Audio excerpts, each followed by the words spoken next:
ներկայացուցչության դիմաց, սա պատահական եք համարում, որ հենց այս օրերին, երբ որ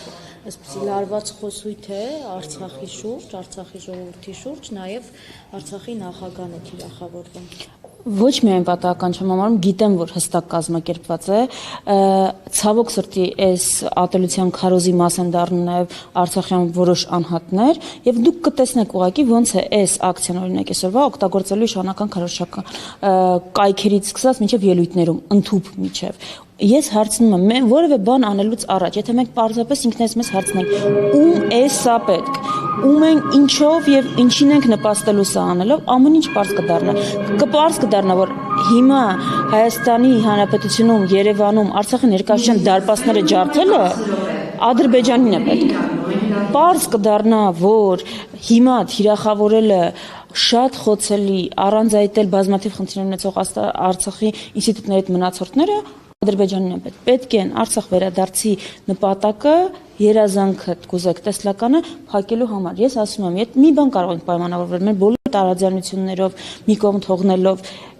եթե հայերով ուղղակի պայմանավորվենք, որ թշնամական նարատիվները մեր երկրում չենք տարածում, այդ կոնտեքստում կտեսնենք, որ այդ թշնամական նարատիվների մեջ է մտնում Արցախի նկատմամբ ատելություն քարոզելը, Արցախի ներկայացուցիչն ու ինստիտուտները թիրախավորելը եւ կապ չունի ում ձեռքով են դա ասում։ Դրա համար էլ ասում եմ, զուտ արցախյան չի հարցը, հարցը ավելի լայն է, հակահայկական արշավի մասը։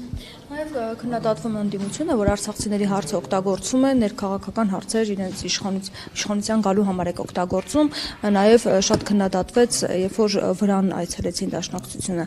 այս առումով ինչ կասեք, ասում են իշխանափոխություն անելու համար փորձում եք այդպես օգտագործել նրանց։ Շփոթում եմ, որովհետև Դաշնակցությունը ինչ անի, եթե ոչինչ չանի, մեկը նույնչափ թիրախավորվում է ու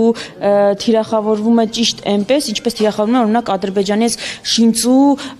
ռազմագերիներին դատելու գործում։ Նույն բառապաշարով, նույն կրքով Դաշնակցությունը միշտ թիրախում է, կապ չունի ինչ անի։ Մի կողմից ասում են զրո ազդեցությամբ քաղաքական ուժ որևէ խնդիր մեր համար չի ստեղծում, մյուս կողմից առավոտից երեկո խոսում են Դաշնակցության մասին, այդտեղ դրա համար եմ ժպտում։ Ինչ վերաբերում է Արցախի հարցը ներքաղաքական ինչ որ օգտագործում են, Արցախի հարցը մեր հարցն է։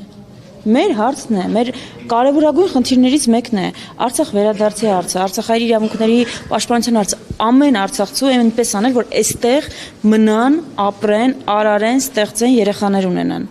Չպիտի զբաղվենք այդ հարցով, ինչ է նշանակում, այսինքն քաղաքական ուժը որ հարցով զբաղվում է, կարող է ներկայացնել, որ իշխանություն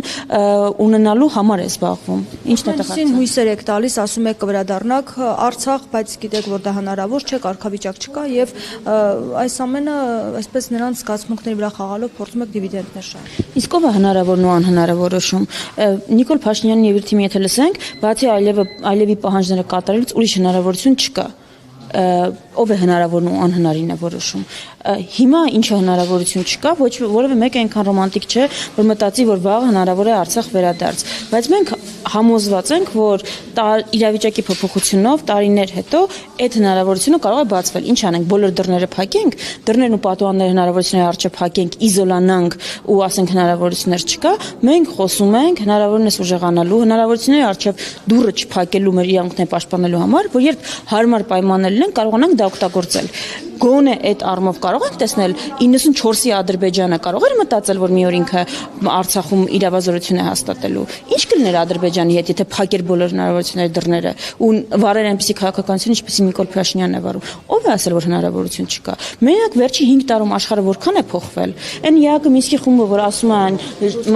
լուծարենք, որտեղ իրար հետ չեն խոսում։ Ընդհանրապես 2 տարի հետո հիմա իրար հետ ոչ միայն խոսում են, բանակցում են շատ կնճռոտ հարցերի շուրջ։ Ով է ասել։ Ինչ ու դրա համար են այդքան արագ ուզում լուծել, այսինքն ով կարող է կանխատեսել 5 տարի հետո մենք ինչ հնարավորություններ կունենանք կամ չենք ունենա։ Այդպես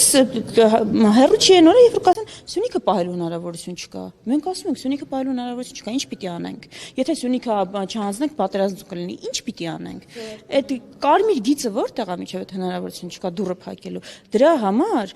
ոչ թե խափում ենք, այլ անում ենք հակառակը, ինչ որ ուզում է մեր թշնամին։ Եթե հնարավորություն չկա Ադրբեջանը ինչի է ուզում, որ մենք այդքան հուսալքվենք ու մոռանանք Արցախի հարցը փակենք, եթե հնարավորություն չկա։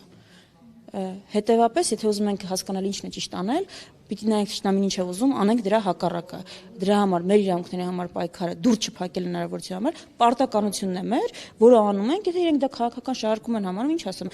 թող իրենք էլ այդպեսի քաղաքական շահարկումներ անեին, թող Ադրբեջանի պահանջները չկատարեին, Արցախի իրավունքների պաշտպանությամբ զբաղվեին, ու դա թող բան անեին, քաղաքական շահարկում պիտակավորեին, ասեին բանը, ձայներն ենք ուզում ստանանք կամ այլ։ Թող լուծեն այդ խնդիրները, ես վստահ եմ ժողովրդին այդ շնորհակալ կլինի։ Խնդիրները չեն լուծում, ով իր ուժերի ներածին չափով ուզում է այդ խնդիրներին լուծել, գերիների հարցի մասին է շարունակում խոսել, ասում են քաղաքական շահարկում, այդպես ոնց կլինի։